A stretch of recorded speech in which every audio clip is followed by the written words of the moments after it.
You hear that? Good evening. Okay, this is the agenda for Merrillville Plan Commission meeting tonight, August 20th at 6:35 p.m. Sorry about that. Okay, I'm calling the meeting to order. We will all stand and pledge allegiance. Please. I pledge allegiance to the flag of the United States of America and to the republic for which it stands, one nation, under God, indivisible, with liberty and justice for all. Okay, Mr. Secretary, please take the roll call. Mr. Rich? Here. Mr. Holtz? Here. Ms. Chandler Felton is not here. Mr. Daring? Here. Madam Chairman? Here. I myself am here, and Mr. Pettit. Here. We have 6 here, 1 absent. We have a quorum. Okay, could I have approval of the minutes for July 16th? So moved. Thank you. Second? I'll take second, third. Thank you. Minutes are approved. We don't need a roll call vote, do we? No, just a Okay. voice vote. Voice vote, okay. Do we have any communications tonight? We need a voice vote, Madam President, For what? for the minutes. Minutes, yeah. Okay, voice. All those in favor? All those in favor? Aye. Aye. Opposed? No. Okay, everybody's in favor. Minutes are approved. Any communications, board members? No communications? Okay, thank you. I have no comments tonight. Any old business? Any new business? No? Okay, we will continue on with the meeting. We are first on the agenda is item 1. P6FP3-0824. Jarper Properties LLC petitioner and Jarper Properties LLC Series 8 owner. That is an 8, correct? Yes. Yes, ma'am. Located US 30 and Morton Street. Final planned unit development approval on 17.18 acres in a R2 residential zoning district. The purpose, residential townhouses. Madam President, Yes, the Sheila. petitioner has asked to defer so that they can prepare the covenants for the subdivision as well as other issues that came up at the workshop. Okay, so Jarper Properties wants to defer until what date, do you know? They told me that they would get in contact with Mr. Swetnoff regarding the covenants and they will let me know when they're ready to be on the agenda again. Okay, thank you. Madam President, Yes, to legal counsel, Ricardo, do we need a motion or to approve the deferral or I think a voice vote would be sufficient. motion to approve the deferral, Madam President? Second? Okay, we have a motion on the floor from Sean Pettit and a second from Brian Derry for a deferral regarding Jarper Properties. Everybody in favor? Aye. Opposed? Okay, it's been approved that we will have a deferral when they get the covenants. Continuing on to item 2, that's P7Z2-0824. Horizon Creekside Development LLC, Dr. Hakam Safadi, petitioner, and Orphan B. Crod, owner, located at 3791 East 97th Avenue. Their request is a zone change from A1 Agricultural Zoning District to Planned Unit Development on 76.097 acres. The purpose, a residential subdivision. Good evening. Good evening, Madam Chairman. State your names and address. Sure. My name is Zudi Al-Joube. I am the petitioner's engineering counsel or consultant. And with me in here, Dr. Hakam Safadi. He's Hello. the president of the Horizon Creekside Development in behalf of his group, actually a group of investors, local investors in there.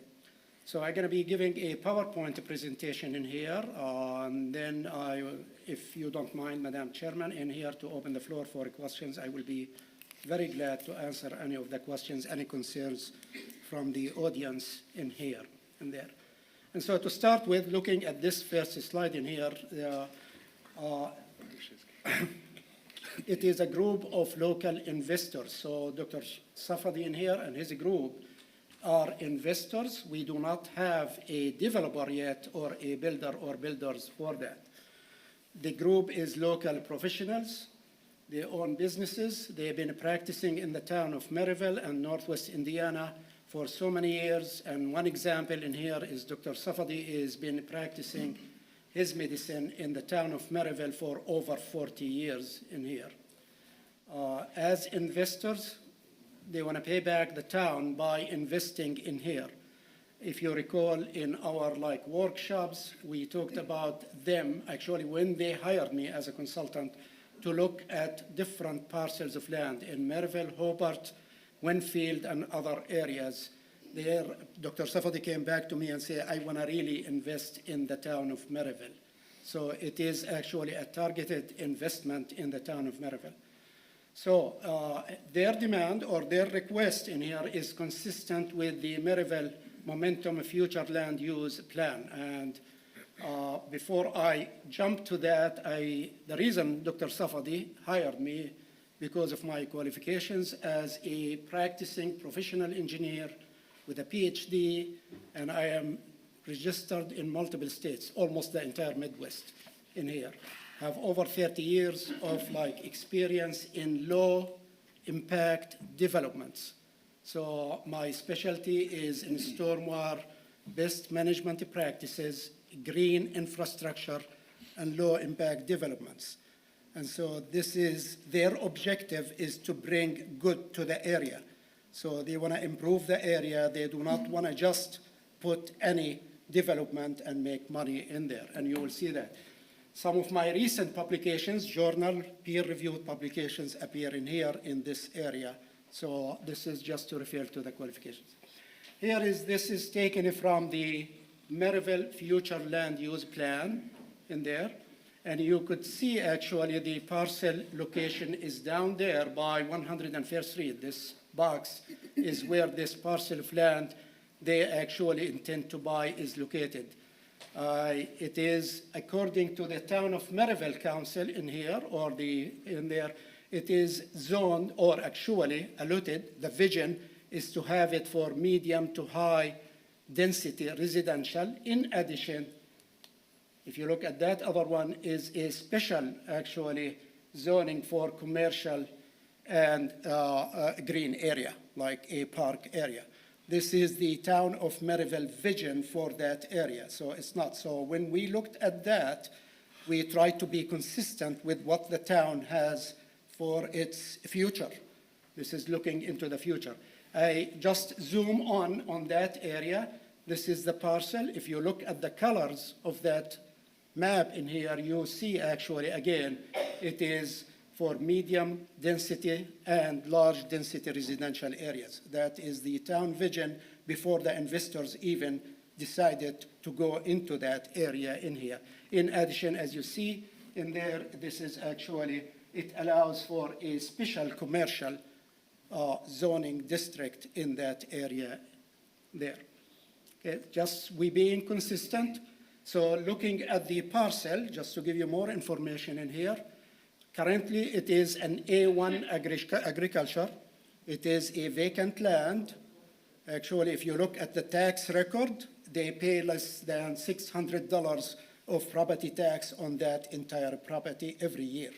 That's how much money that property brings to the town in here. If you saw my screen before I started the PowerPoint there, I used the Department of Agriculture, Natural Resources, Conservation Service website in there to estimate or to evaluate the area, that parcel. The soil in there is mostly silty clay loam, which means it is prone to flooding. So actually we do have a flooding in that area. Exactly. It is low agricultural productivity because of the type of soil. I don't mean to interrupt you. Ladies and gentlemen, please no side conversations. If you need to talk, step into the other room. There are people that want to hear what's going on. Continue, sir. Thank you. And so just to give you, so this is not a prime, I'm gonna go back to this. This is not a prime agricultural land in here, what we are looking at. So just using the Department of Agriculture assessment tools in there, this land, if we look at corn in there, it produces about, on average, 28.8 bushels per acre compared to, in Indiana, an average parcel of land produces 200 bushels of corn in there. Looking at corn silage in there, it is 5.2 tons per acre compared to 22 tons. So it's just is to make the case that this is actually the U.S. Department of Agriculture.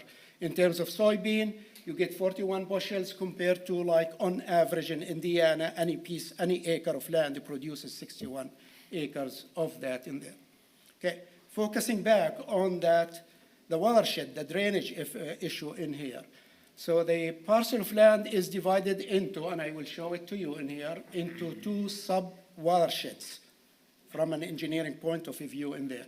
The upper portion in here, as you see, which is the larger portion compared to the lower portion, this portion of the land drains towards the northwest corner over here, and the lower portion drains towards the lower southeast corner. And that's where, if you live in that area, you saw actually many of these signs over the years, including last year.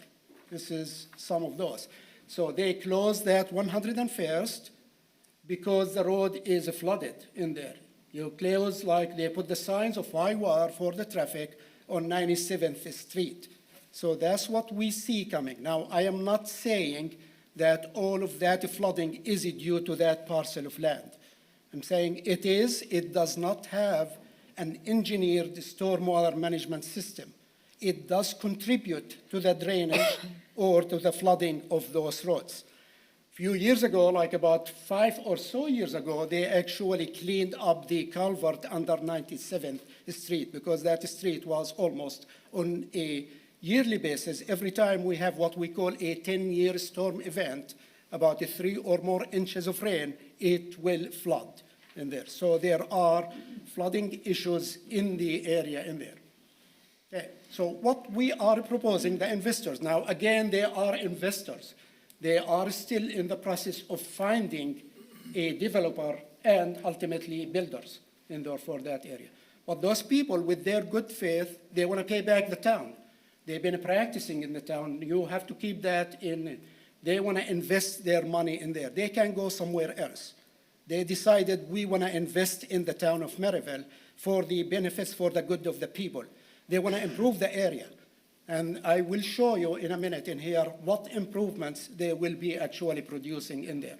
This is a conceptual subdivision layout. It's not final. It is not reviewed. It is a conceptual one to show you actually what we're going to do. Now, again, go back to the reason I showed you my qualifications in here to tell you this is my specialty. I am in the area of a green infrastructure, low impact developments, best management practices when it comes to environmentally sustainable, friendly in there. We understand the area. We want to keep it as close to suburban area as possible. Later you will see that we're going to improve your life, you're going to improve your property values by this development actually in here. Okay, so this is when we are looking at that in there from an engineering point of view, we're going to meet and exceed the town of Merrillville subdivision development standards. That's our objective in there. For example, when I met with the development team, the town of Merrillville development team in here, we looked at the ordinances. They require like 7.5% green space. I promised them to give them 10% of a green space. I am for the good environmental development in there.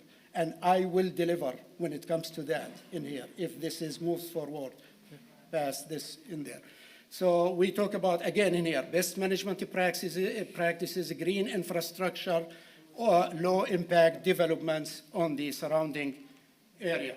And you see on this schematic actually, which is conceptual, This is where those green areas gonna be in there, on this development in here.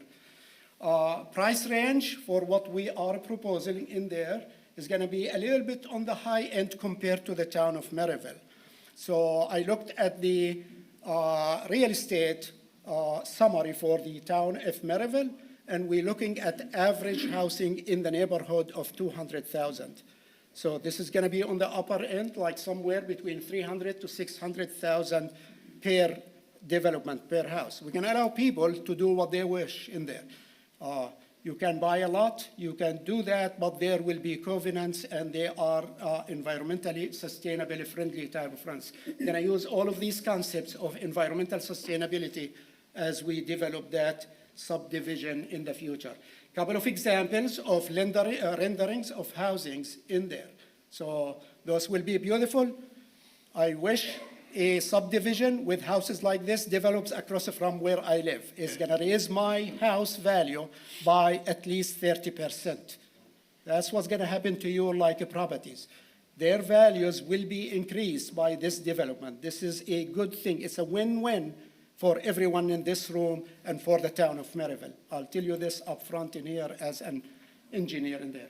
This is what you're gonna see as we talk about this natural. If you looked at the papers, actually, I published, I was behind one of those, what we call naturalized detention basin in the city of Valparaiso. I live in Valparaiso in there, and so I was behind that, and so worked with the engineering department in Valparaiso, and they put what they call the Thor Glen Basin, naturalized basin. Now it is actually shown on the EPA, Environmental Protection Agency, national page in there as a good example for environmental sustainability and development in here.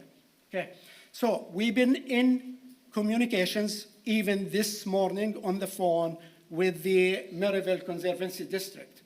And so here's what we got so far. The MCD is very excited and actually wanna expand into that area. Here is the response we got from Mr. Brian Muller, who is the operations manager in there.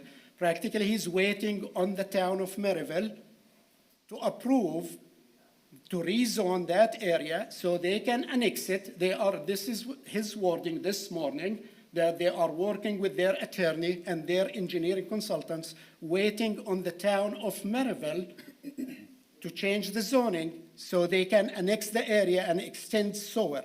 Specifically, he said, based on our discussions, they're gonna put a lift station into that development. So there will be sewer coming to that area in there to take all of the sewer. Now, if you live in that area, you know that they have a lift station, sewage lift station, just north of the Deep River crossing bridge. So if you are on Colorado Street going towards like US 30, once you pass the bridge over the Deep River, you see like a big shed, white shed over there, that is a lift station.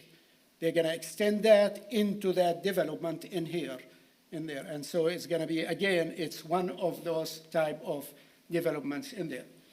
Here is what you get, the anticipated outcome out of this in here. Is gonna solve, we are to solve the drainage problems along 97th and 101st Street.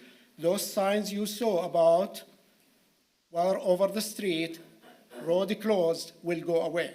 That is part of this development in here. Your property's values will go up.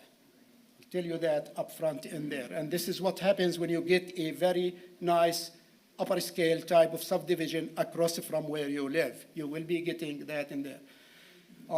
Going back to the investors, their intention, their good faith in here is to contribute to the economic development of the town of Merrillville. They could have selected to go just across the street.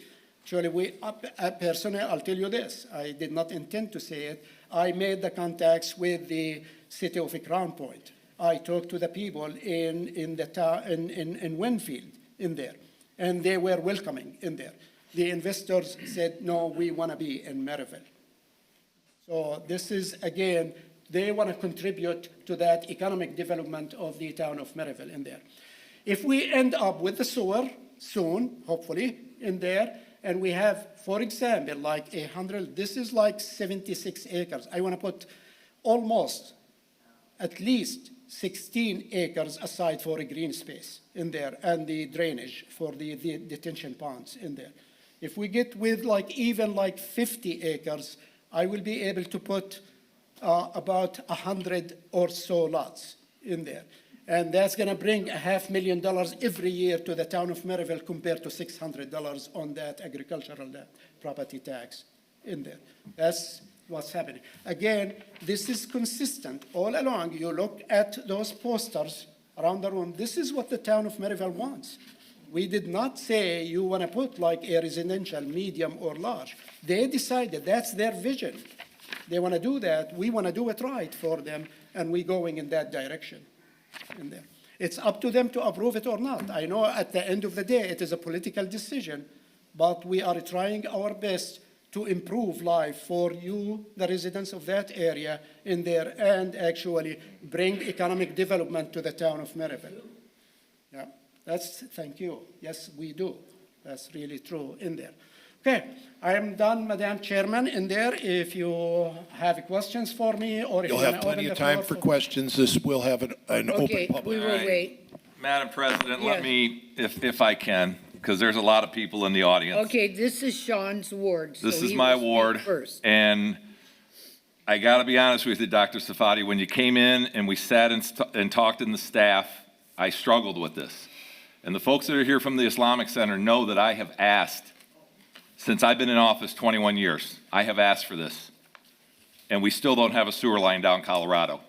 You have a failing septic system at the Islamic Center on Colorado.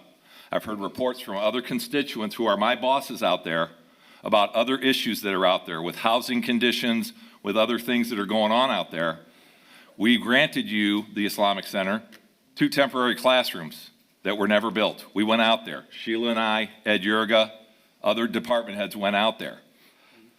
I don't have a problem with residential development. I will want to clarify for the audience, though, Doctor, that Merrillville Momentum has not been approved yet, either by this Plan Commission or by the Town Council. That is a draft that you're showing people. Those maps around the room can be changed and may be changed based on other land uses that come across this Plan Commission, Town Council, and BZA. That being said, I'm going to be upfront with you folks. If you can get the sewers in, God love you. But right now, I'm not going to repeat a problem. And I see a couple residents in the back row that know exactly where I'm going with this. I am not going to approve a Grassfields or an Auburn Hills on well and septic. I will not do it. So you can, I want to cut to the chase with all due respect. I'll give you guys an opportunity. You can withdraw it when MCD and you get the capacity, because I'm being told by the chairman, Ed Yurga, that they don't have the capacity. I'm not sure what Brian's telling you. I know Brian very well too. We've got to solve our existing problems out there in that area before we take on, your site plan shows 54 lots. Now you're saying 100. I get it, it's conceptual. But the other thing, ladies and gentlemen, I told this to Brian on the phone, and I told Councilman Bella, I'm getting tired of projects coming in that are speculative zoning. I need to get the property rezoned because I got to go to the bank.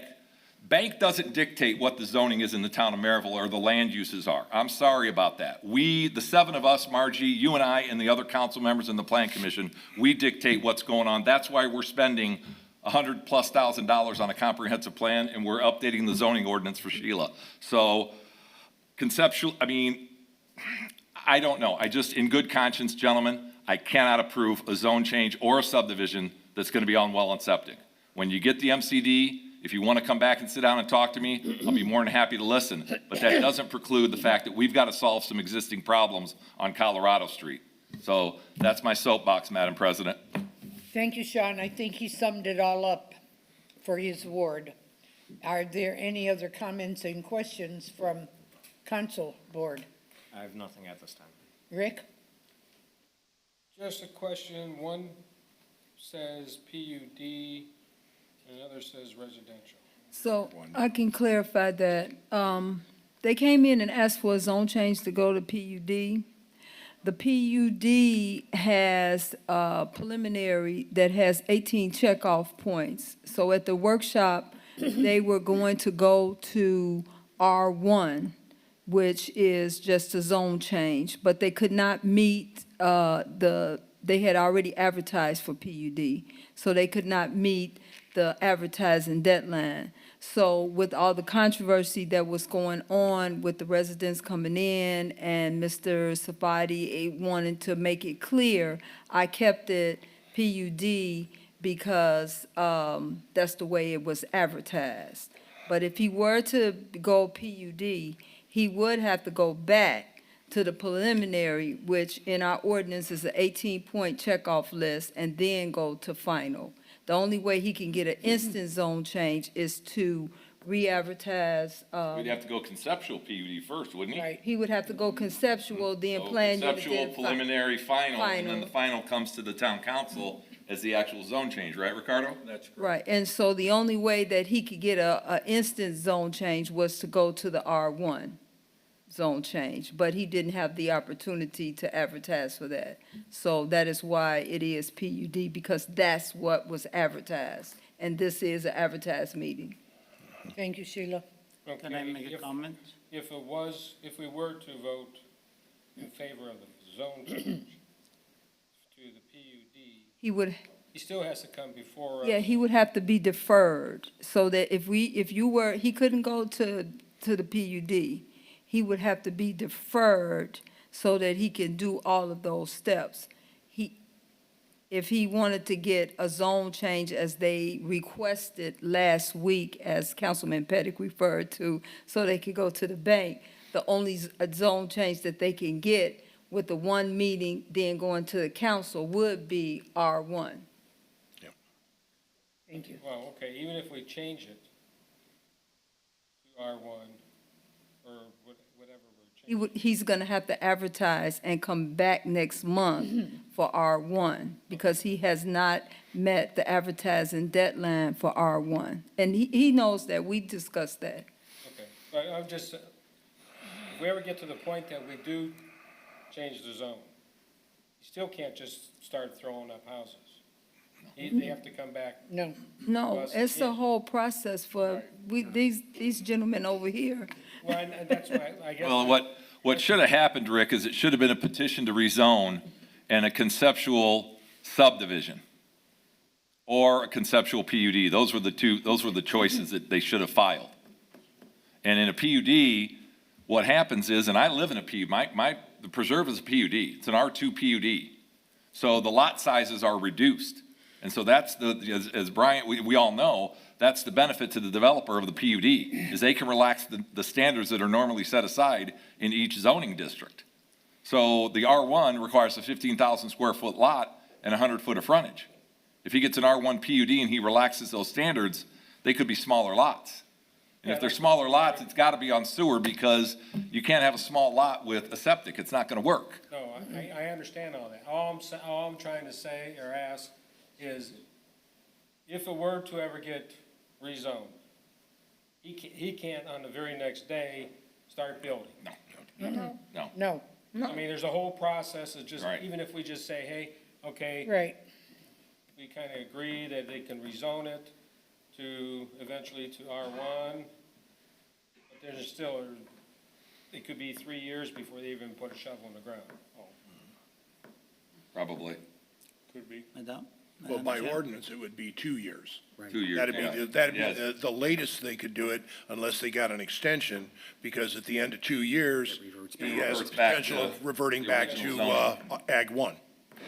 Okay, I guess my whole point is, no matter what, even if we were to change it, it's not going to put the subdivision in there next week. No. Start of it. Okay. You know, and again, I advise my colleagues, again, I sound like the old man on the porch, I know, and I've been here 21 years, but you know what? You look at the development, the industrial and commercial development that we've had in town, and those developers have always extended the utilities.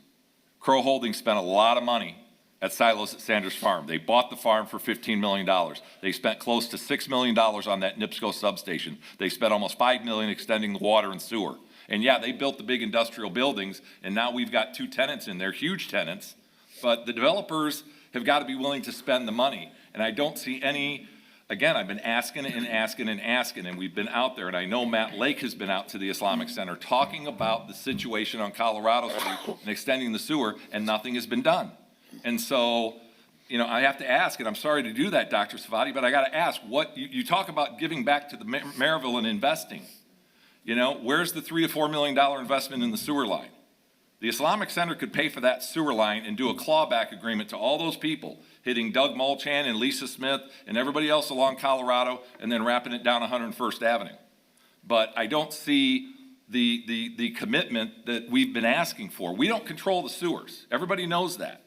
And so we're asked to make decisions on something that another agency is going to say yay or nay to. Can I say something? Yeah. I'm Dr. Hakam Safadi. I've been in practice in Merrillville for 42 years, taking care of my patients. And at the end of my life, I'm not willing to fight with anybody or argue with anybody. We had a group of people who are investors who are willing to put the money to buy the land. We did not buy the land yet. The land, we only buy it under condition that you change the zoning to R. Is that R? Is that correct? To R, or To residential. to residential. That's where we are. Now, as far as the sewer, that's going to come, in my opinion, after we get the land, then we're going to talk with the developer so we can work with them to invest in getting the sewer in the area as well in preparing the development. This is all primarily what you see. Now, we do not have the land, and we're not going to buy the land unless you approve the zoning. So you have one of two decisions. Either you're going to say, we will approve it, you guys go ahead, we want to develop this area, we want to improve in Merrillville, we want to bring more tax to this area, fine. When I brought this project, I talked to you, Sean, we sat together, you didn't give any objection. You say, go ahead and go to the committee, and we went twice. So please don't interrupt me. So you have two choices. You committee have two choices. Either to approve it, and we get the voting for changing the zoning. If you say no, thank you very much. We'll take our investment and go to a different town. Thank you for your time. That's where we end. But Dr. Safadi, Dr. Safadi, you are correct that we did sit down, but it is always, and I mean in capital letters, since I took this job and got elected, it has always been my edict. I listened to my bosses, and when the notices went around and I started getting phone calls, they're my bosses. I have to listen to them. So what I told you in the back room, I always tell people, if I get remonstration and I get phone calls, then I got to analyze this a little bit differently, right? Is that fair? I've got to represent these people. I understand your position, and I want all the members to know where we stand. One of two options. Either give us the zoning change, or we're going to pull the whole thing, pull our investment, and go somewhere else. All right, Doctor. Ladies and gentlemen, first up, before I get on my soapbox, we do not tolerate yelling from the audience. You keep doing it, you'll be asked to leave, period. This is an advertised public hearing. You will be given an opportunity to speak your piece for or against. We listen to everyone. That being said, I agree with Sean. We have to look at the water and sewer situation. It has to be extended. You're getting a little bit of putting the cart before the horse. What is the order of business? Do we get a firm commitment from you and your group and MCD that they will extend it, that you will put the money into it? Or do we approve it first and then you say, gee, we're poor, we can't put that much money in? You know, that's number one. Number two, I spent about an hour and a half on your property today. I went to the Islamic Center, I went to the Sikh Temple, I went to 93rd Avenue, I went to the property itself, I went to 101st Avenue. Would you do me a favor and put that 3/4 overhead view back up there, please? The overhead drawing? Yeah. Okay, that's the full, yeah, the 3/4 there. Nope, not the full overhead. I'm going backwards. Down, the 3D, what? Keep going. Nope, a little more. That one. Thank you. Okay, and I appreciate the picture of the temporary signs that have been put out there in the past. There are now permanent signs out there mounted on poles about they do not have an apron on the sides of the road. There are warning signs for flooding. It's a double yellow lane road. It is very undulating. There's a lot of hidden points there, especially coming towards your subdivision. Now, as far as going someplace else, and that's your right. I spent a couple of days familiarizing myself with Winfield's ordinance book also. You're going to run into the exact same thing in Winfield. So you can go buy a piece of property out there, but they're going to tell you the same thing. They're going to want to see sewers. They're going to want to see water. They've got myriad problems out there going back for decades. The residents in our neighboring community just got a new tax shoved at them that they have to pay $6 million to rebuild the sewage plant in Doubletree. Okay? They don't even live there. They still got to pay for it. Okay? Because developers going back to long before Winfield became a town got cited by IDEM for substandard sewer systems, substandard drainage systems. Again, this goes back decades, okay? So we're well aware of the problems outside of our town. Now, look at the problems in our town. All along your border with the Islamic Center, the Sikh Temple, and the residents on Colorado Street, you've got multiple wetlands there, and they're wet. Okay, we had rain last week. There's still a ton of standing water back there. I couldn't walk too far. It's a little hard getting back into a swamp. But there are some very deep swampy areas. Across the street from your south entrance exit, it's a double yellow line. It's hidden from east and west traffic. You can barely get two large trucks down that road. And there is a huge old pond of green water just to the south of you. If you stand on your property, that pond has to be at least 4 to 5 feet lower than your property. And that's where the water collects. That's where the water rushes across. That is where the problem has been. And there's no development here yet. You've got a piece of farmland that, if it's anything like we've run into in Merrillville proper, not the Panhandle, the farmers out there, the families out there, they get a little standing water, throw a field tile in the ground. You get a little standing water over there, throw a clay tile in the ground, okay? We had to have a developer right behind Town Hall come in with ground penetrating radar just to find out where the peat moss was and where the old drain tiles were. And as soon as he started breaking drain tiles, that some of them go back 100 years, they ended up with standing water, and they had to spend millions of dollars to fix that, okay? I don't know what the answer is, Doctor. I really don't. The 93rd corridor is tough because, again, hidden entrances, to people's property, double yellow line, so there's a lot of blind areas over there. This piece of property has been for sale for a while. The for sale sign out there facing 93rd Avenue, you can't even read the S on sale anymore. All you can see is for ale. That's it. Whoever is the listing agent, whatever, there's no information on the sign anymore because it's been bleached for years and years and years. We are going to open a public hearing in a few minutes, and that's when the public will be available to talk. We as a plan commission would ask your indulgence. We'd like to hear from Merrillville residents first, and then residents of other communities will be invited to come up and speak for or against. If you would direct all conversation to the plan commission or the chair, then we can direct to engineering, we can direct to their engineers. This is not the point to get answers to decades-old problems. This is conceptual, okay? This is, can it work? Is there enough there to work with that there may be an ability to work with it down the road?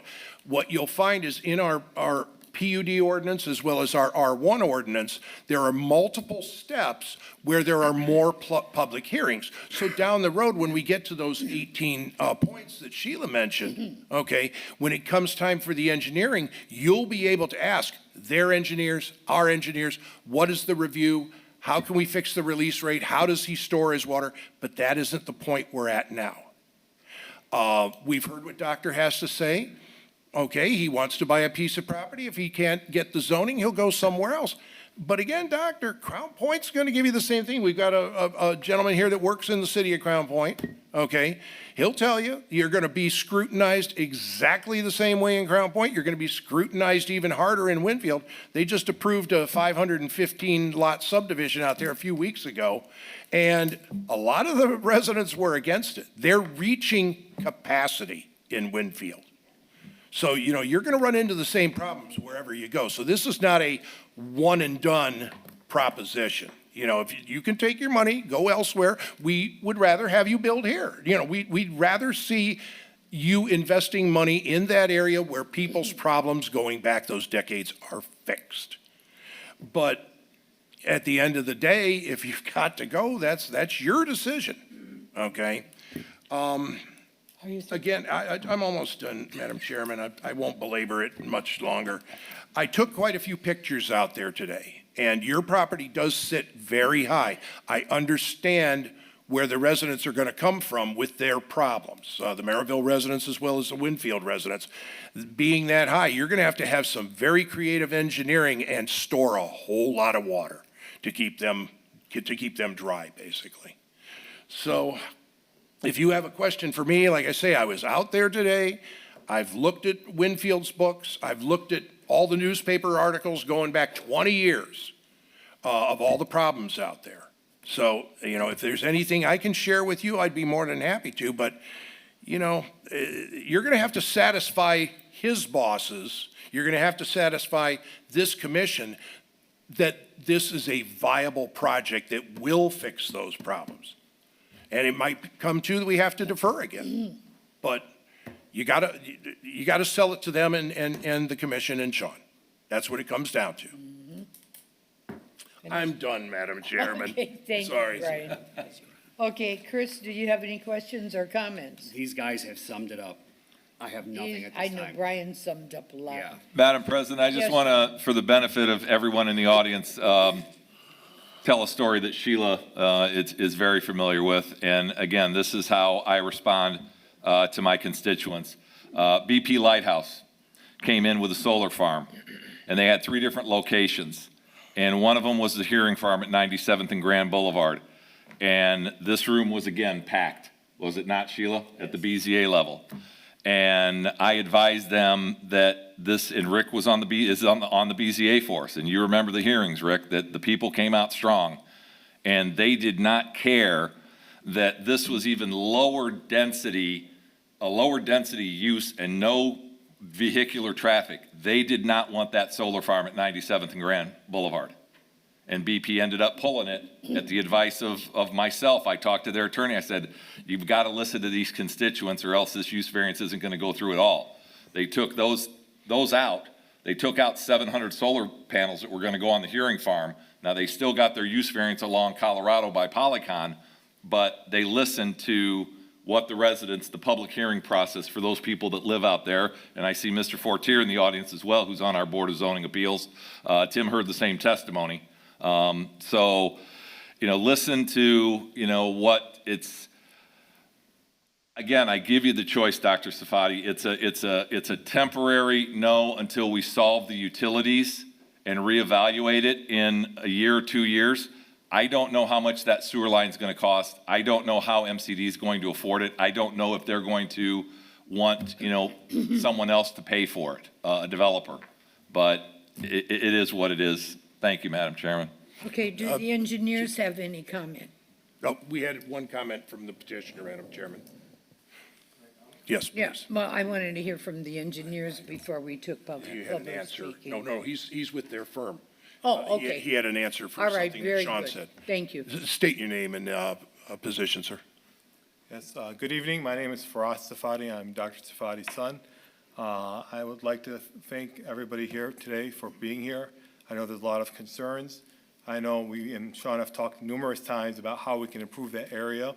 Obviously, we actually met with the MCD, and I know the MCD's been brought up a lot of times and how they're going to be able to pay for it.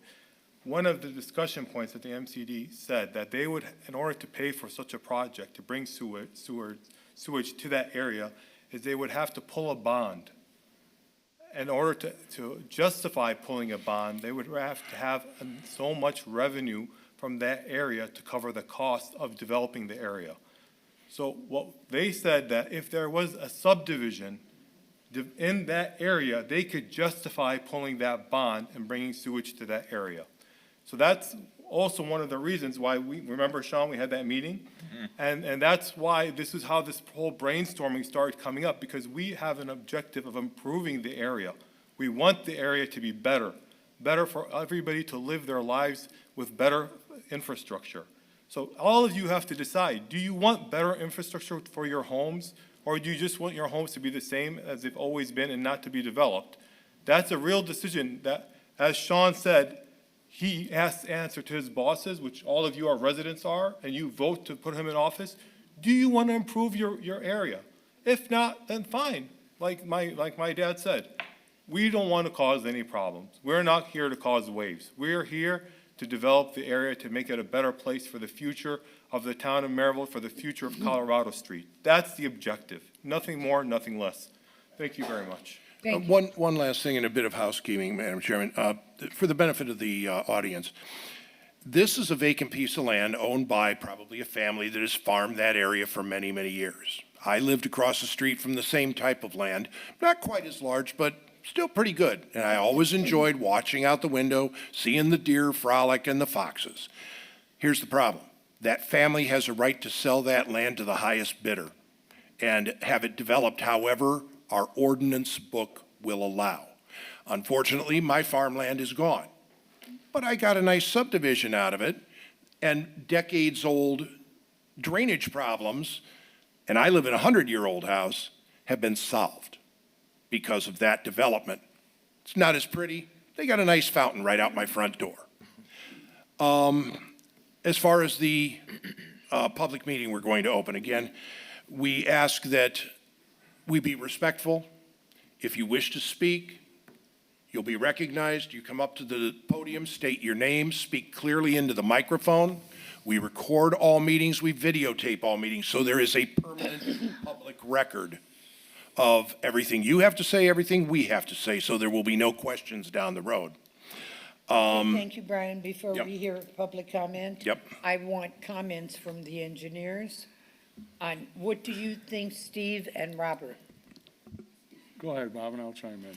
I was gonna say, at this point, I don't have any comments until, we would get further down the line, so thank you for. Would you approve it if MCD came in and gave them the sewers and water? Well, that's the consideration of the board.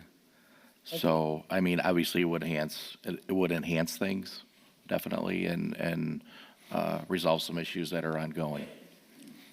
Steve, what do you have to say? I agree with Mr. Sani here. At this time, there's no engineering comments. All we've ever seen is a conceptual layout drawing. There are drainage issues out there along the roadways. Could this impact it in a positive way? Sure, absolutely. Absolutely it Okay, could. thank you. But we won't know that until we get to that stage. Okay, I'm going to open this up for public speaking. Identify yourself with name and address, and I think you could have a couple of minutes. to Three talk. minutes by ordinance, Madam 2 Chairman. minutes I'm giving Three. you. Oh, Oh, okay. 3, okay. Please step to the podium. State your name and address. Brian Messarch, 201 East 68th Place. I live in Ward 6. This is in my ward. I have to say, Mr. Pettit. Speak up, Brian. Mr. Pettit, I'm pleasantly surprised by your comments. I totally agree with you, but it's more than just sewer system. Merrillville is not prepared to handle the road traffic out there. Merrillville does not have the street department capacity. Merrillville does not have the police capacity. Merrillville does not have the fire capacity. All those things are asking for more. We need to have a better plan for the expansion of that before we get into the expansion. I appreciate you wanting to do better for the town of Merrillville, but I'm not sure that the town of Merrillville is ready for that expansion. And we need to start thinking about the larger picture, not just the sewers. There's a lot of things. When roadways are put in, we have to maintain roadways. When we have more people, we need more police, we need more emergency services. We need to consider those things and have a plan for all those things so that when developers come along, we have, oh yes, here's the plan, this is what we need from you, this is what we expect from you. That way, there's no tension and hard feelings when people want to do good or develop good. We need to do this for ourselves. So at this time, we should say no. Thank you, Brian. Anybody else care to speak? No comments? Sir? Please step up to the podium. State your name and address. My name is John Rizzardo. I live at 3550 East 101st. My property is on 3.5 acres directly along the perimeter of that property. I will board, I would be at the southwest corner of this development. I've heard a lot of mention about sewers. What about water? Presently, I'm on a well. We're all on wells. We've had numerous failed wells. I had a flow test done on my well 2 years ago. I was warned that if the aquifer drops within another 5 feet, I have to drill a new well for $10,000. Slam 20, 50, 100 houses literally right next to my backyard. Guess who's going to be drilling a new well? Me and my neighbors. I'll guarantee you that. That wasn't brought up even once. Amongst all the other issues, the traffic, that was brought up. Presently, with 109th Street closed, the Panhandle Roads, 101st Street is like the Indy 500. It's insane. Just getting out of my driveway is dangerous right now. Let's add 50, 100, 150 houses on these crappy little roads, just like what Winfield did. They got 2 streets for a whole town. Do we want to create the same damn mess that Winfield has? You can't put the cart before the horse kind of thing. Well, here's where we're at. Let's slam in the houses, then we'll worry about fixing the problems. The soil. Are they going to attempt to build these houses on well and septic? When he gave the presentation, there was no mention of septic systems. We all know that's heavy clay soil. It's difficult for septic systems. Many of us have septic system problems because of how that soil tests. Are they going to put mound systems in behind all these houses? Presently, that's what you see on most new houses in the Panhandle area. Many of them end up with a mound system, okay, above ground stinky septic. Okay, so there's just a whole host of issues that's wrong. We all moved to the Panhandle for one reason. Peace and quiet, maybe we're not so close to neighbors, a little privacy, keep a few animals in our backyard. That's why we moved there. We don't want it improved. I'm perfectly happy with my 47-year-old house on 3.5 acres. I don't want anything different. I'm already dealing with the light pollution and all the crap from the temple next door to my property. Okay? Are we going to slam in 50, 100 houses and add 150 more lights out there? Same old story. We all moved out there for a reason. We like it that way. Thank you. Sir? And Madam President, if I could, John, the one, and I reiterated this earlier, the reason Grassfields and Auburn Hills have water, they are both on septic, those subdivisions out there. Bob Kaufman built 48 lots in Auburn Hills. Grassfields was built before. I'd have to ask the Petrucias in the back row when Grassfields was built. But the reason we put water in was because Dave Lasko ran the water line from US 30 all the way down to Doubletree. And we tapped in with the congressman's help to put water in Grassfield and Sandpiper, and Bob Kaufman put water in Auburn Hills. So those 3 subdivisions are on septic, but they don't have wells. They have closed water. When I thought, Sean, when you spoke first, and possibly there's a misconception, I thought that he and then I both said, this has to be on MCD sewers. This has to have Indiana American Water. If you don't have those two things there, this isn't going to go forward. No. You know, it just has to happen.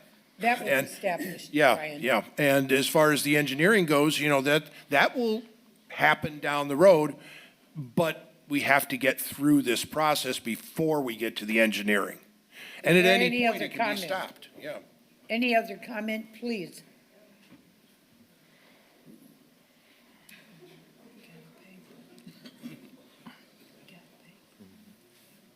Good evening. Good evening. Tim Fortier, Chairman of the Merrillville Board of Zoning Appeals. Okay. My address is 4444 East 97th Avenue. I want to thank you all for coming out tonight. When I came around and talked to you, a lot of you said our voice doesn't matter. Sean Putt just told you it does. We're here to say we do not want this R1 rezoned, or A1 rezoned to R1. We do not want any more development in the Panhandle. I've got a list of things I was going to go over, but everyone's already covered it. Good. Sean, you and I agreed at the last planning commission that Panhandle's a unique place. Yep. We like being a unique place. We like being left alone. Kind of insulted of you telling us that our house is worth 200,000.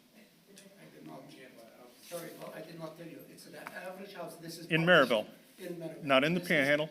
No, Okay, this is in Merrillville, it's published information. okay. Well, be a little more specific on the area you're talking about I then. was very specific, with all respect. Because there's a lot of people in this room that spend a lot more than 200,000 on their I properties. agree to that. I said the average house in the town of Merrillville is 200,000. Sean, thank you for pointing out that this is a proposed Right. plan for the town of Merrillville. They have proposed putting a road through my property and developing my property. I don't want it. I don't want a development going in behind the mosque. I want to be left alone. That's where I'm here. That's what I'm here to talk about. That's what like I said, you guys already hit everything I was looking for. The water runoff, all those houses, roadways, flooding, road conditions. I don't know what else we need to cover. I think everything's been said. Thank you for your time. Thank you.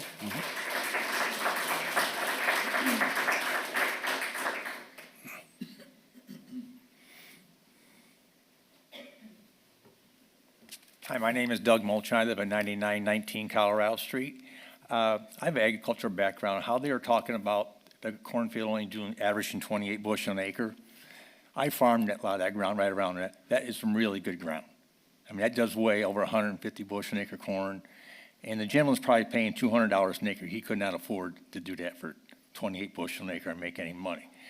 And also that ditch that runs right alongside your property there, that is an open ditch. It's a private ditch. That does not belong to the county or the town. That belongs to me and the other people who owns that property right there. So where are you going to try to drain that water into now? You're trying to release it, flood it out. The people across 97th Avenue, if they flood now, you're going to have a real hard time. I might just ask, sir, to direct your Okay. comments to the All right, the sorry. commission. But yeah, it's 97th Avenue will flood more because that water has to go through our property and it'll back the water up more onto 101st and back it up over to people on 101st. The farmers dug that ditch back in the 50s for a private ditch because they were having water issues there. They're trying to do that. And I believe the gentleman that owns that property that they're trying to develop now owns right across from Polycon and that right there. You look at those buildings out there, they say they're going to be good neighbors. But you look at all the properties they own are run down. They're not taking care of them. Right across from my yard there where I live, person used to mow it, take care of it. Used to be an apple orchard out there. They haven't done nothing since they bought it. So how can they say they're going to be good neighbors? They can't show me what they're doing now to take care of something. That's all I have to say.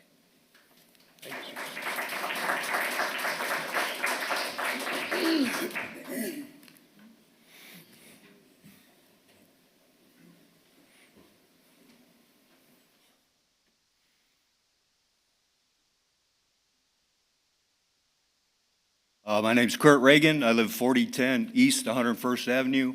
I own a horse farm that this is going to butt up against. Like Tim said, I think everything's been covered so far. I'm really concerned about the flooding issue.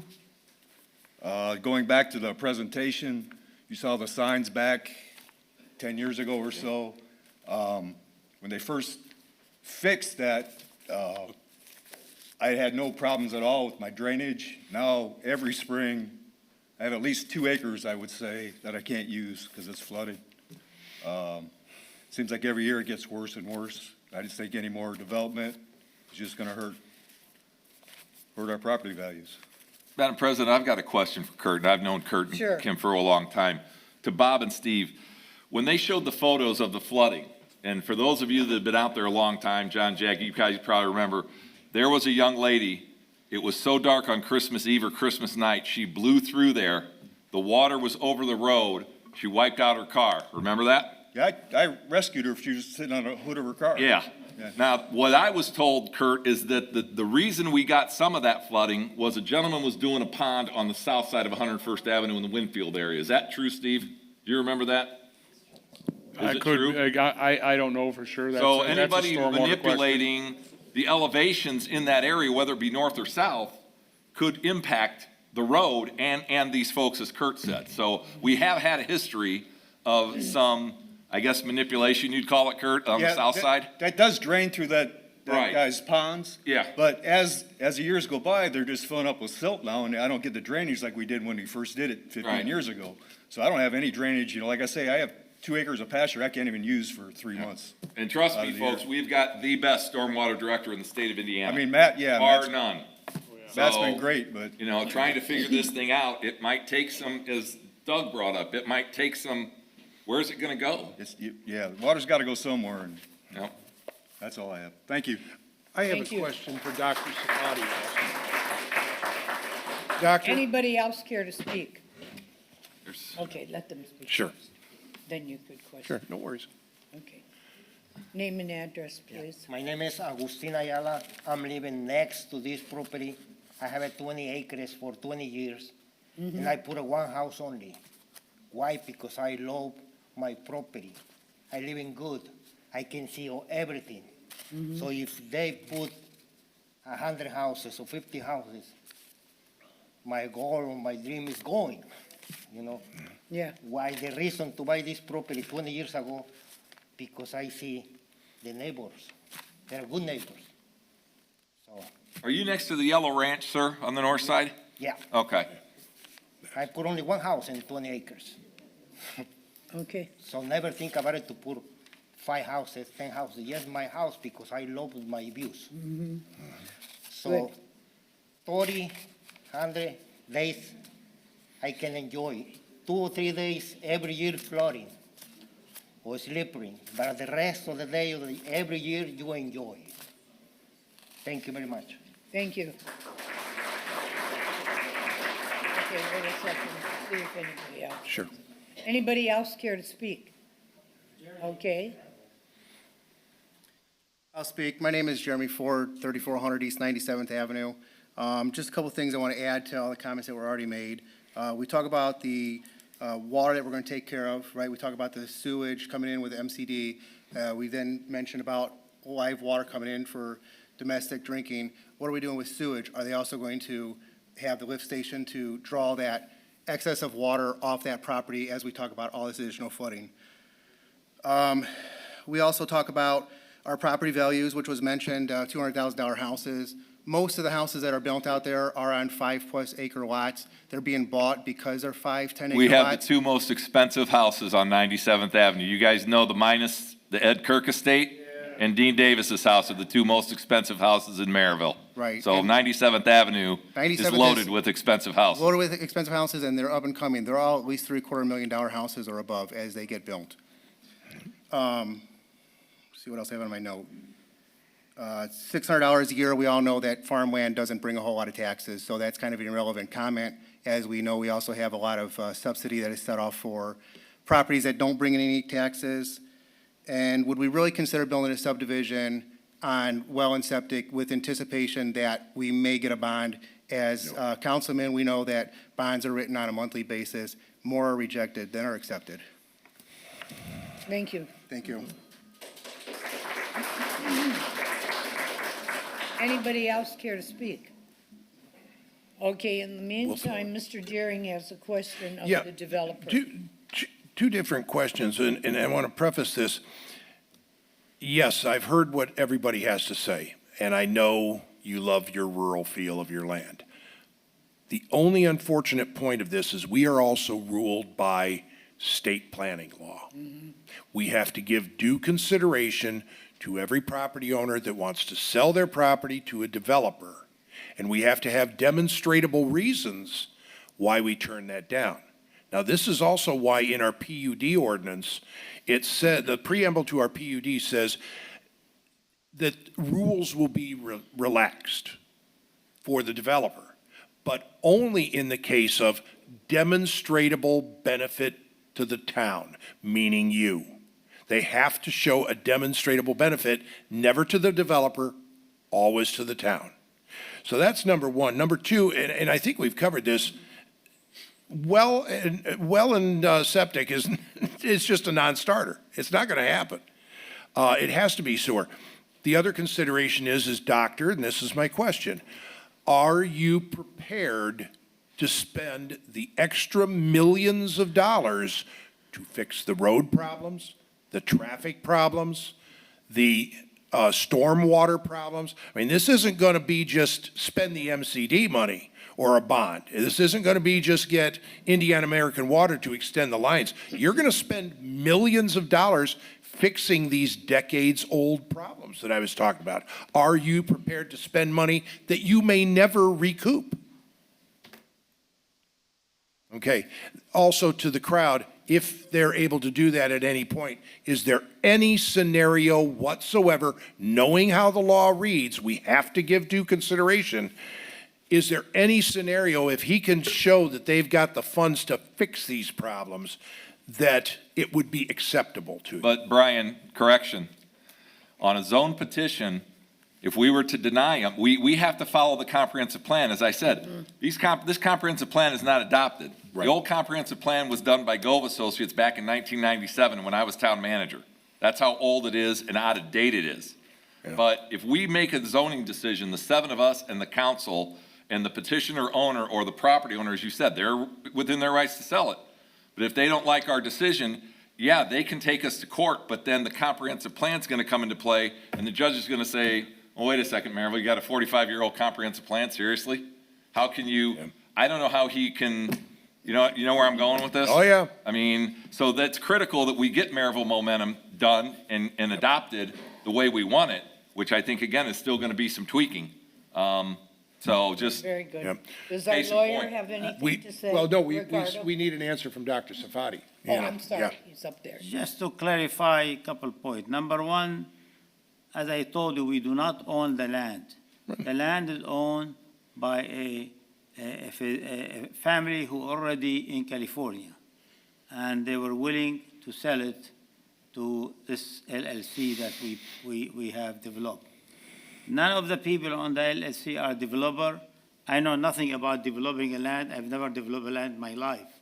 So the plan is to buy the land and then get a developer who will share with us his experience and then the financial part, as you said. Yes, there is financial. We are not ready to take all this. We want a developer.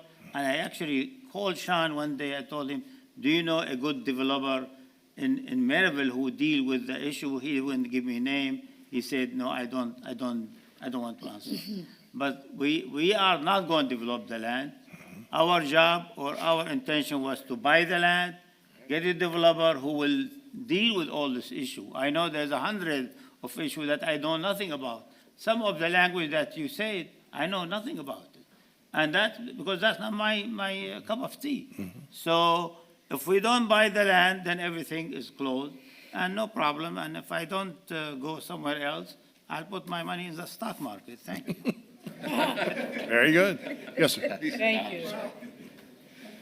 I believe we are on the clarification, so a couple of issues raised, and let's separate the fiction from the facts in there. So that ditch, which is unnamed, we are in communications with the Army Corps of Engineers.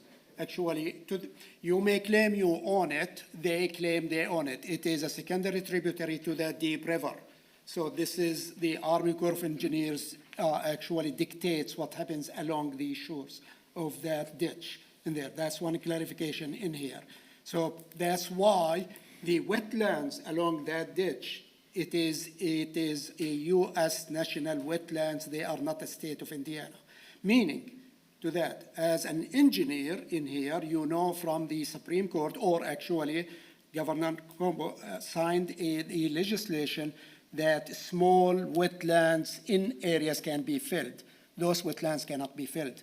And actually walking there, like what you did, Brian, in there, I saw some of you did, actually. Some of the residents are filling some of those wetlands in the area.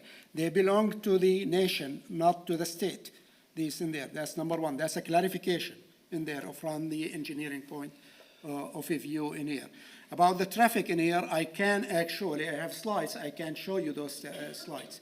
Going back from 2018 to once they enlarged 109th and opened the ramps on I-65, traffic dropped on 101st and Colorado. You claim whatever you want, so I actually let me maybe move it. I'm talking about facts. This is the Indiana Department of Transportation statistics. Well, they don't live there, but they have. So if you want to see them, I can show it to you and actually show you all of these different. Here are the traffic counts for 101st, 97th, and Colorado. They are there. Traffic counts are dropping down in there. And so there is, this is, you can go, I tell you what, you don't have to believe me. We don't believe you. I live on 101st. Okay, good. Well, hang on, folks. Do you think that that's more towards the fact that 109th is closed and that's the detour road? No, I'm just asking. I've been reading about what's going on, but I don't live there either, but I did take a ride out there. Exactly. I am on US 30 coming in. They are doing construction and there is a traffic jam. Is that all the time? No, this is during the construction season. Now I'm talking about normal, the average daily traffic counts from the Indiana Department of of Transportation. I'm telling you what's in there. Go yourself, log in and see all of these counts. They are published on Google. You don't even have to go to the Department of Transportation. So just put the traffic and they will give you the counts on those streets in there. So the thing is, immaterial, I think it may become. The thing is, I've been hearing comments in here. I'm turning again to the council in here and say, not all of those comments, what I heard, are accurate. That's the least I can say. To be honest with you, we have required developers in the recent past to fix road problems, most notably Whitcomb Street. There's an old curve there that for many years has been known as Dead Man's Curve. The developer that is building on 200 acres over there was required to raise the apron and extend it out by, 5 feet of fill that they had to put in, and completely change the angle of the road to avoid the old Dead Man's Curve. And that's been there since I came to Merrillville with my folks in '71. It's been there since my wife has been in Merrillville since '57. Yeah, the thing is, we're going by the book. There is an engineering department, and as mentioned before, we could not even build anything or change it without the engineering department approvals. Mm-hmm. So we have to submit. So as we move into that stage, if we move into that stage for this development, we cannot even have the lots divided or platted before the engineering approval. We could not have a stormwater management. And I can refer to that. The idea or the reason I am saying we want to put aside about like 15 acres, this is to have detention basins to take all of that rain and slowly releasing it, measured release, so it does not cause flooding in here. And so it's more of an engineered approach to solve those problems. We're not gonna prevent it from raining. We're gonna take that runoff. We're gonna add rain gardens. We're gonna put swales. We're gonna put bioretention ponds in there and reduce the amount of runoff. Understood. And then detain that runoff, whatever is resulted, and slowly releasing it. But again, we're getting way ahead of ourselves here. Exactly. Madam Chairman? I'm trying to. Right. There was a gentleman that's been raising his hand Yeah, quite a bit both of you here. started talking. If you could Please. come speak. Thank you, sir. Thank you. Van Rostovsky, 10149 Arizona Street in Crown Point. I live right off of 101st and Arizona Street. I really want to say I wish all politicians were like you, to listen to everybody's voice in here, and I like to say. Trust me, my wife is glad there's only one of me. Another thing is I'm glad you guys all came here and were able to talk and voice your opinion. Some of the things that I just heard, that some of the comments are inaccurate. I want to say, in my opinion, 80% of that is inaccurate, because when you come in here and tell me houses in Merrillville are $200,000, I don't think you could buy a house in Gary for $200,000. I mean, I'm in the business, so I know what the houses are, and you're gonna bring our value up, selling homes from $300,000 to $600,000. My question is how are you gonna build a $300,000 house and a $600,000 house in the subdivision and increase my value when my value is already at $800,000, $700,000? So that whole value thing is not accurate. The other thing is I'm really happy that they're looking to invest in Merrillville, and they want to bring their money in Merrillville. I think Merrillville can use it. There's a lot of commercial buildings that they can purchase and bring them up to par and rent them out and bring other businesses here. Or, being the fact that they got this money and want to invest in Merrillville, I think, and their doctors, I think that, something as, we all always need a good nursing home to take care of our elders and make sure it's ran correctly, because I've had experience in that too. So, I mean, there's a lot of things we can invest in Merrillville that they can invest their money in. But that subdivision, I think, is going to be a disaster to everybody in the area. So I had a lot of other things, but they were all covered by everybody else in here. Congratulations on the good work. So, thank you. Thank you. 3 times. What? 3 times. Oh, yeah. Okay, is there anybody else wishes to speak? Anyone else wishes to speak? I have to announce this 3 times. Anybody else wish to speak? Okay, hearing no more comments, I want to make one comment. Your voices were heard. But if somebody's coming up to speak? Oh, I'm sorry. This is a surprise. Now I gotta say it again. And then close. My name is Ray Altman. I moved out to the country in 1962. 97th was a dirt road, flooded all the time, and poor old Archie Owens got fired for raising the level up so it didn't freeze so much. God bless him. I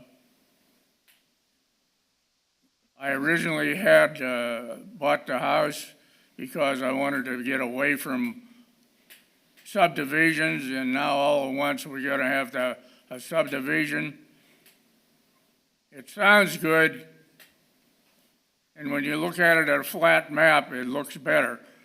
When you look at it at a topographical map, it doesn't look so good. Everything drains into Deep River through Miles Ditch.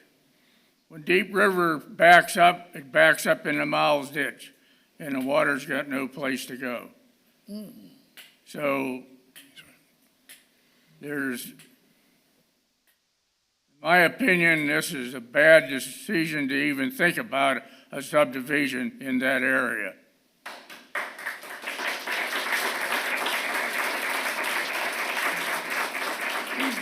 Thank you, sir. Okay, now one more time. Does anybody else wish to speak? Does anybody wish to speak? Does anybody else wish to speak? Okay, public comment is now closed. I have one comment. Listening to all of you, there is problems with the traffic, the flooding, MCD not even being sure of coming in there. So I don't know about this project. It doesn't sound too good right now. This is my opinion. But of course, we have a board here, and Mr. Sean Pettit, that is his ward. And I will always agree with the councilman from that ward because they know what's best for their ward.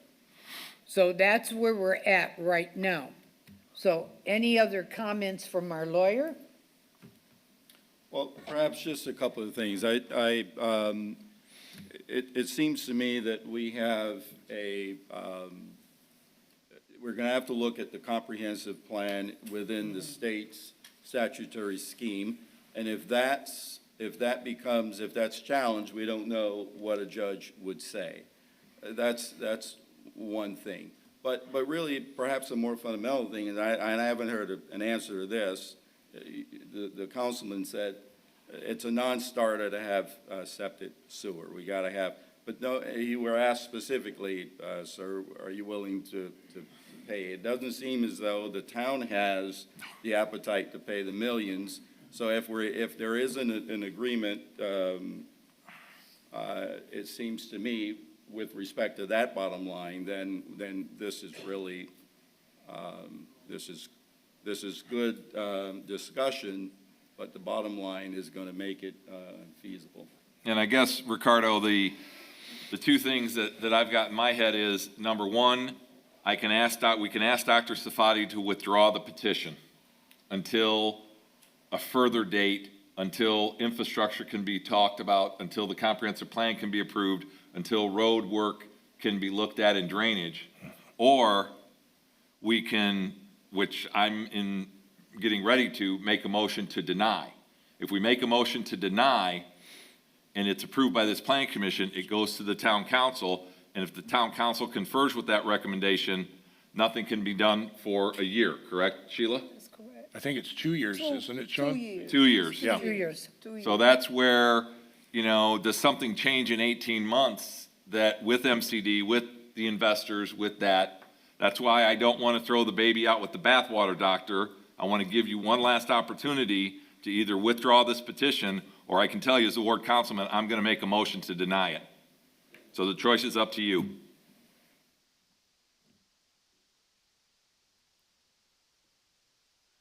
I understand what everybody said. I appreciate you guys coming, and I apologize for all of you for taking your time. From what I hear, it seems like we are between the MCD and changing the zoning. We can buy the land, we change the zoning, and the guy from MCD want to see a plan for subdivision before they think about bringing the sewer. With that in mind, I would withdraw my petition as you requested, and I thank you all for coming.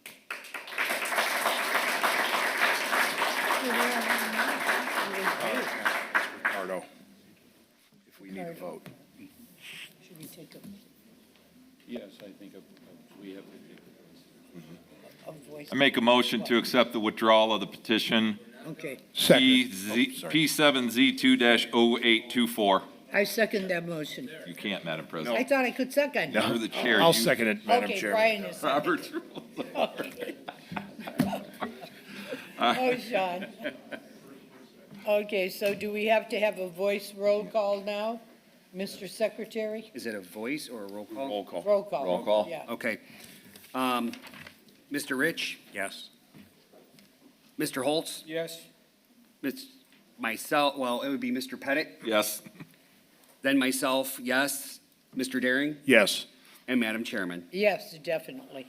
That's 7 yeses. 6 yeses. 6 yeses. 6 yeses Right. and no nos. That approves the petition to be withdrawn so far. So thank you all for attending. Thank you. And you know your voice can be heard all the time.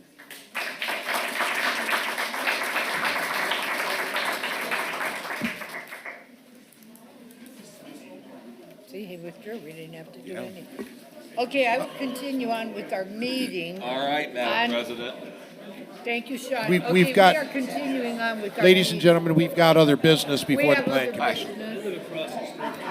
The other business. Okay. Oh, my God. Go out to the foyer. Ladies and gentlemen, we do have other business tonight. If you could make your way to the exits. Step out in the foyer, please. A whole lot more than Winfield ever did. Can we get the meeting over? Spending $15,000. We had other issues. Yeah, we're trying to get out of here to go home. Winfield did. Oh, they did? All right. They'll have to talk after the meeting. Can we All right, let me continue give you with my our call, let me meeting, give you my sir? cell phone. All right, we'll get with Sure. Matt and find out why Winfield did. Ladies and gentlemen, could you please clear the room if you have no further business? Clear the room. We have more. We have the rest of our meeting to go through. After the meeting. Mr. Safadi, thank you. Problem, I know. Our meeting's And still I've going known on. Deb and Gary for a long time. I am going to continue on with our meeting. All right, give me a call so we can finish the meeting. The and other I'll talk to business you. now, Okay, the Data Center Citizen Advisory Committee. thank you. I have read some of Take the care. applications I received in my packet today for a citizen committee for the data center. And we have some real good applicants. So what should we discuss, Sean? Well, ironically, Madam President, as we talked about this petition that got withdrawn, Yes, and as you remember at the last council meeting, and for the Plan Commission's benefit, I made a motion to table the Karis development, which okay. had come in right up against Deep River by silos, and they were gonna take that north side of 101st, and we had several people from Summertree coming in, and he said, I'm gonna do 9 buildings at $100 million a building. And the issue with all of these, and we're being inundated, and I will rattle these off for you guys, because they are, ironically, except for one, they're all in my ward. We have the one at 101st Avenue that this group approved the zoning recommendation. It's back to the council, being tabled. I just got a phone call from a gentleman who wants 133 acres in back of Modern Forge and Polycon for possible data center. We've got a Merrillville at the crossroads, the property that's in back of Pinnacle that goes to the big building that Crow built for Big Lots, all that acreage, and if you remember, we rezoned some of their property for the Misner Group. Sure. 96 acres. Okay. He wants to put a data center in a Merrillville. And then there was the high school property, and I looked to my friend Brian, who last year we had a large, remember Brian, by the high school, we had large buildings being proposed on 73rd Avenue to the high school in back of Carolina Place, your in-laws, Brian. Yep. And that gentleman has come to us about a data center. That one is off the table, and I'm gonna tell Mr. Benjamin, your power supply is all the way down 73rd Avenue to Grand Boulevard is the first spot he could get power. He does not have anywhere he can get power. Now, the gentleman in back of Polycon and Modern Forge has got a big 345, what do you call them, Brian? 345? 345 KVA. That goes on the north side of Modern Forge that he could tap into that for power. Yep. This guy on 101st Avenue has got that diagonal that I think is a 193, does that sound right? 169. 169. Yeah. He could tap off, but we don't think he can build. We met with Rick Kalinsky, Angie Chilcott and I and Rick Bella went and met with NIPSCO this afternoon. And Cindy and Rick went through all of your line layouts and where could these data centers go. If you haven't noticed, Burns Harbor got turned down, Chesterton got turned down. Yep. They took it out. There was a 5th one in town, but they pulled their proposal in Rick Bella's ward from Regional Center for Mental Health down to Don Weiss's apartments. That whole 133 acres, he wanted to put a data center in there. At one time, Bob Stiglitz Jr. owned that property. He can't get power because the lines that go through his are not NIPSCO, Brian, they're ComEd lines. The ComEd lines, that's interstate connections coming out of Michigan. Right, so these things take so much power that, and Brian being an employee knows a lot about this, and he's done a lot of research.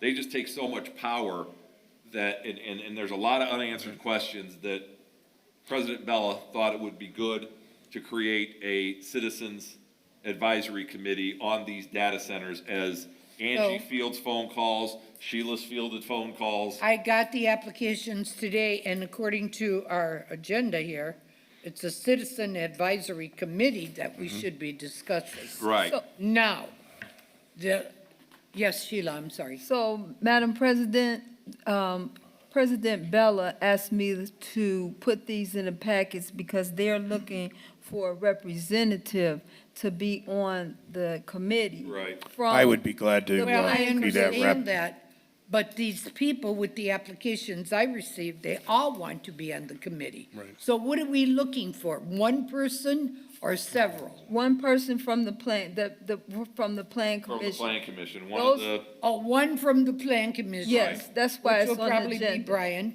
Yes, I've seen your application, very Thank good. okay. But now with the other people that are applying, That's Mr. are Bella they and going the to council. also be considered down the line? well, here's an interesting twist, because I see Tim still in the audience, and Rick. Mr. Bella wants someone from the BZA as well. One from Plan Commission, one from BZA. One from BZA. Yep. Are you on And the BZA then- now? Yes, I am. Oh, congratulations. I'll take that spot. He's been on the BZA. All right, so Well, Brian we- and Chris. Okay, Brian and Chris. Okay, there you go. Then, Madam, All right. Madam Chairman, yes. Tim, you want it? Oh, I'm sorry, I'm Tim? sorry. You're also looking somebody for the fire department. yes, sir. Well, there you go. Okay, we have one from the BZA. Who will it be? Well, let the BZA, when we meet, we'll talk. Yeah, why don't you, Yeah. well, Rick's on the BZA also. Okay, and then as far as We the are plan on the commission 28th. goes, I'm willing to I like volunteer. Brian. I think Brian would be All good right. on there. Bryant from the plan commission. Okay, now, what do we do with the whole committee? How many people on the committee? So, we're gonna talk about that tomorrow night at the workshop. Oh, Rick's okay. got that on the agenda for the town council. Oh, does workshop. he? Yeah, Okay, fine. yeah. Madam Chairman, I'd like to kind of put this in perspective for the members here. As Sean alluded, I had started doing research, and this is a vast topic. I basically found out a lot and used the case study of Loudon, Virginia. They're the largest server farms in the world. This has been going on for almost 2 decades now. A most recent approval that they received to build another server farm on server lane or data lane, whichever you want to call it, will require 1,600 megawatts of power. Now, to put that in layman's perspective, they would have to run a line and dedicate the power from one of Dominion Energy's nuclear plants to fire up that kind of issue, or that kind of building. I cannot speak for NIPSCO. I am not representing NIPSCO on this plan commission. I can ask NIPSCO questions because I'll be on the committee. But, you know, I'm an operating dispatcher on the gas side. I have worked on the electric side also. I've been with them for 33 years. But these things take massive amounts of power. There are issues with drainage. There are issues with noise, not just high-frequency noise, subsonic noise. The CDC has done studies on this. I mean, it just goes on and on and on. There's many good points. One of the biggest good points is Loudoun County. Basically, if you put it in dollars and cents, they got a check for $580 million just on the property taxes last year. I can forward you all of this research I've been doing, and they're basically articles from the county, articles from the newspaper. I found their zoning book that lists, they have a special zoning specifically for data farms, and that would be a good Well, and recommendation. when we talked to Rick today, Brian, he said I mean, you guys drive around, we all drive around. There's one in Hammond, up at the old generating station, that apparently is floundering. Rick said it's not doing very well. And there's also one a- in Chesterton, I think. No, Isn't they there? turned that down. Oh, they turned it down? There is Okay. actually one, though, that Rick Bella found, Margie, and sent me pictures. Where? Of one in Ameriplex at the port. Oh, At Portage, where Bass Portage. Pro Shop is. Right. That's a small one, And I don't even know what the wattage is on that one, Brian, but it's. Where is it, in the Merrillplex? Yeah, it's like a 40,000 square foot. Well, building. that would be close to the ironworkers hall then. Probably, correct? yeah, probably. Right, by North the of union, it's right by Family the union Express halls. and yeah. By the McDonald's. union hall. Yeah. Yeah, so those are the only two that we know of that are in existence Sean, right now. did- But Rick said they've had 40 to 45 requests in the 33 counties that NIPSCO represents. All these guys come in, and what they're doing is exactly, unfortunately, Spec what zone. Richard, remember what Richard Anderson kept saying? Focus on the zoning, focus on the zoning, let's focus on the zoning, let's not talk about the buildings, let's not talk about the PUD, let's get the zoning through. Kalinsky tells us that's what these guys are doing. They're speculators that are coming in, getting the zoning from us, and then they're flipping it. They don't, Rick said the most important question we need to ask, and we're gonna talk about this tomorrow night, who's your end user? Who's going in these buildings? Is it Google? Is it AT&T? Is it Amazon? Is it whoever?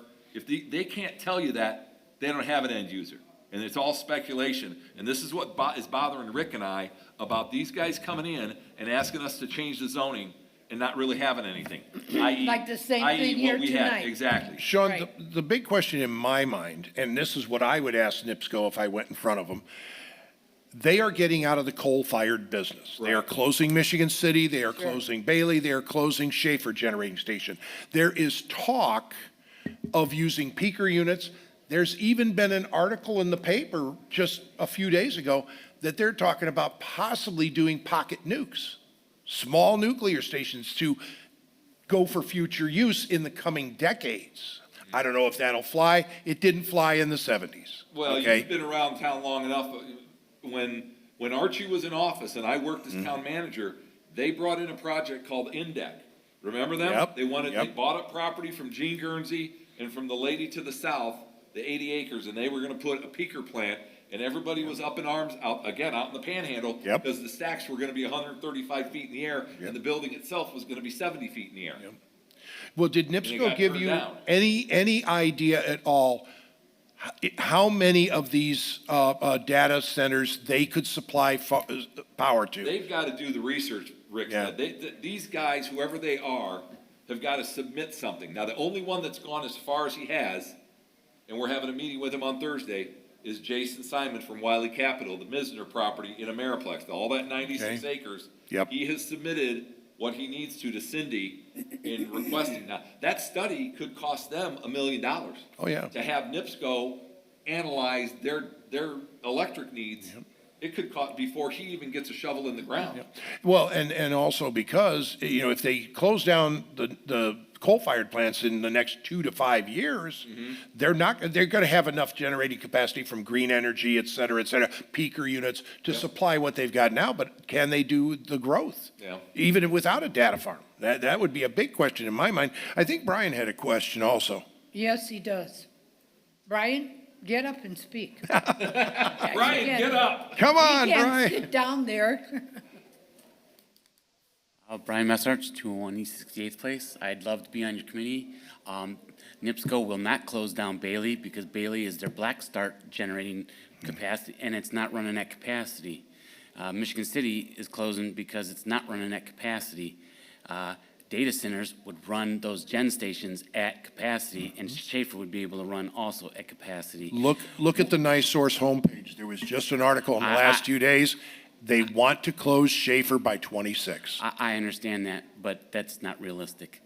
They want to, NiSource wants to get out of the electric business altogether, and Well, so yeah. they've been trying to sell it to AEP. Having data centers is like having gold, because a data center will put a footprint down, and they will not leave. They will only expand it.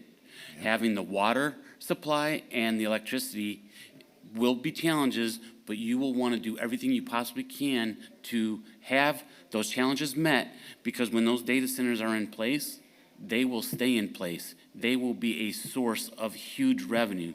And you have got to understand the reason why you have server farms, because everybody is keeping data.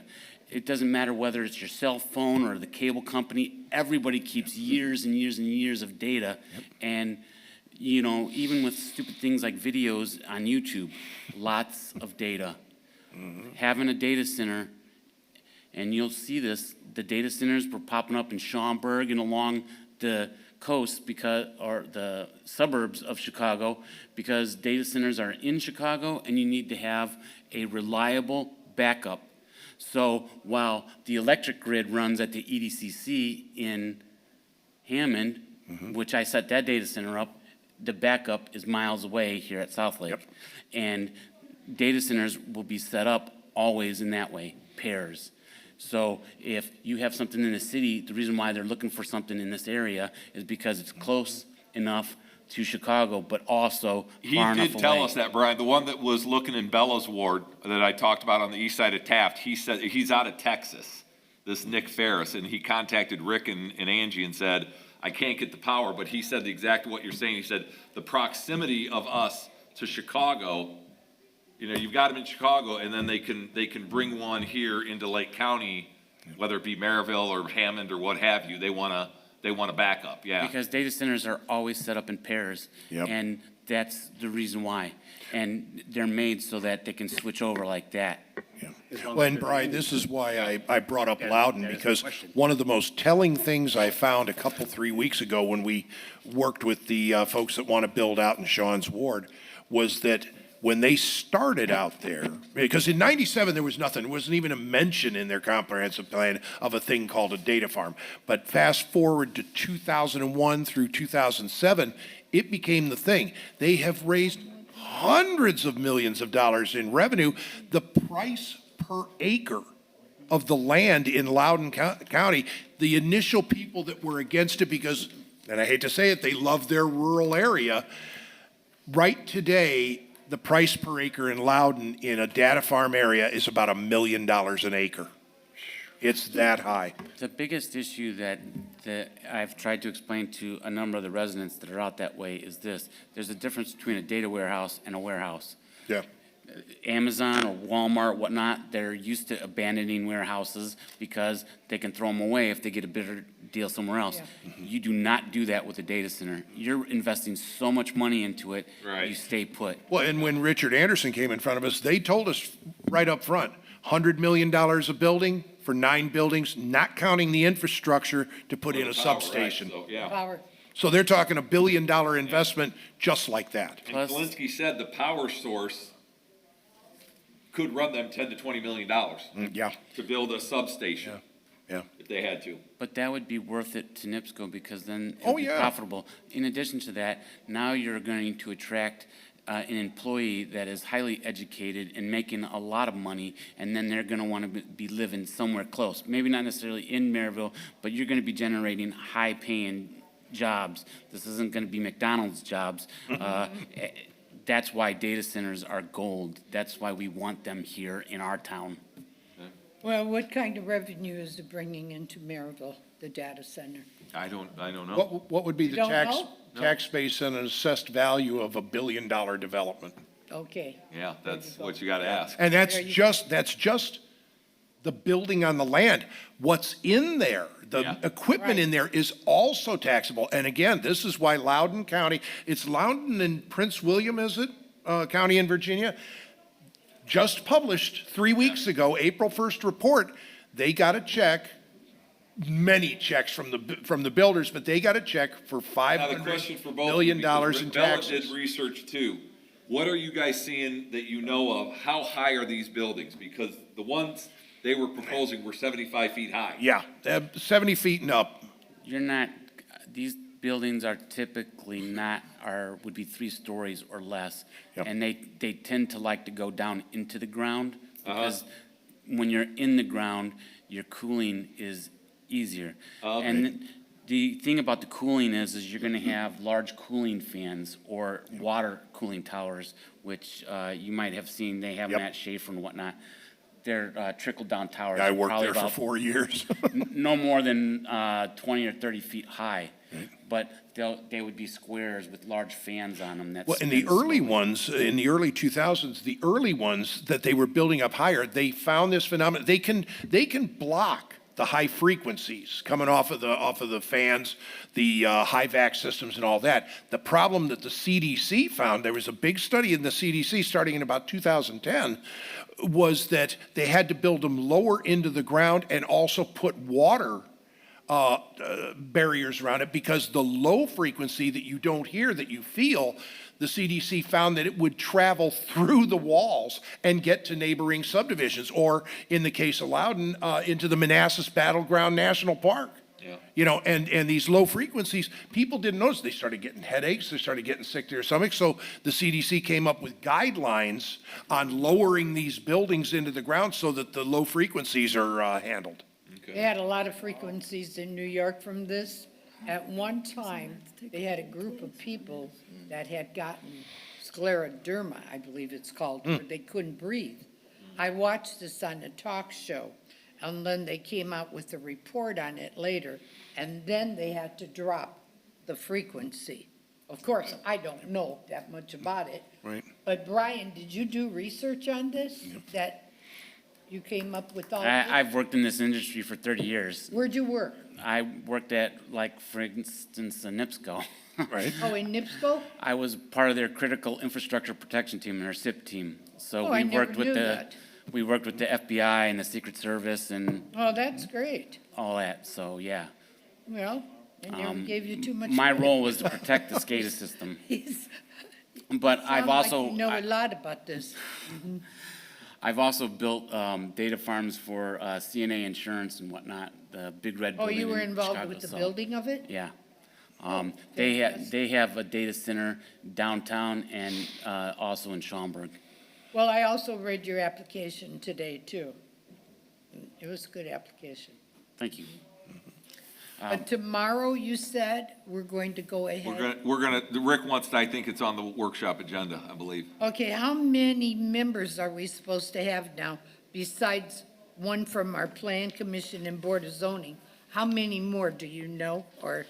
We'd have to go through that with Rick. Right, I think Oh, okay. Sheila had a list also. Yeah, Oh, Sheila, how Just a many more list do of you what- know? possible list A he gave us. possible list of, he named it a possible list of those who might be. Oh, then what the list he gave us is is the possible list? Possible list, yeah. Okay, very good. The only caveat that I've got, whoever ends up being the chairman of this, we have to work within NIPSCO's scheduling of my job, because I still work 5 PM to 5 AM. I can't, I've asked him for almost 20 years for 2 days off a month to come to this meeting. It's gonna, you know, I've already alerted my departmental supervisor that I was gonna volunteer for this, so I'd like to try and keep it to a minimum. Though losing the money at work is immaterial for a couple hours here and Well, then you there. just better lose the money at work and be That's at it. the meeting. That's it. Yes, You want to be at the but committee, they you also, have to be there. well, no, they also have to excuse it so I don't get dinged on my attendance. Oh, okay. So, So, Okay, very good. Is Madam there any other President, business? Anything else? Madam- just have one question. Attorney Mark Anderson what? contacted me regarding Storage of America, and this is the one out in Councilman Pettig's ward. They want, because they got approved, the ordinance changes approved by the plans that the Plan Commission approved. They don't want to have, it's a minor thing, but I told them I had to ask you guys anyway. They don't want to have the kiosks that they had said that they were gonna have. People are getting away from that. They want to have just the gate to go through with the code. Well, they'll have to come in front of the meeting. yeah, We just can't say, oh, yeah, you could have that. yeah, because that's Right? that's What recorded did in he the expect covenants, you to right? do to, Mark wants you to tell us and? No, he didn't want me to tell you. He wanted me to ask you all, could they make those minor changes in the plan without coming back? Have the plans been filed? I don't remember that plan. Yeah, once we approved it, this is Barb Walters, by the old DuPont paint testing site there, Oh, just. okay. Steve Ovanek's Yeah, property. yep. Have they, put all their plans in at the county? You mean, have they had their, Have they filed? the Mylars? Right, have the Mylars been have signed and all that? recorded, yes. We recorded the covenants. Yeah, if they've recorded the Yeah. covenants, they can't just arbitrarily change something. Right, they'd have to come Yeah. back to us. If they're the covenants, wouldn't you agree, Ricardo? They've Well- recorded the covenants? That's what I would think. It They'd sounds have like to a come back. material alteration. Did I not say that just a few You minutes did, ago? Madam Yes, Madam President. Chairman. Okay. I will, thank You don't you. have to keep talking about it. then. Thank you, They Madam have to come Chairman. to the meeting. We are sufficiently I think chastised, Mark's Madam home to eat Chairman. dinner. Pretty soon. Okay, is there any other discussion? No. Motion to adjourn. Motion to adjourn. Second. Aye. Second, okay, Aye. okay. Thank you all for attending. Very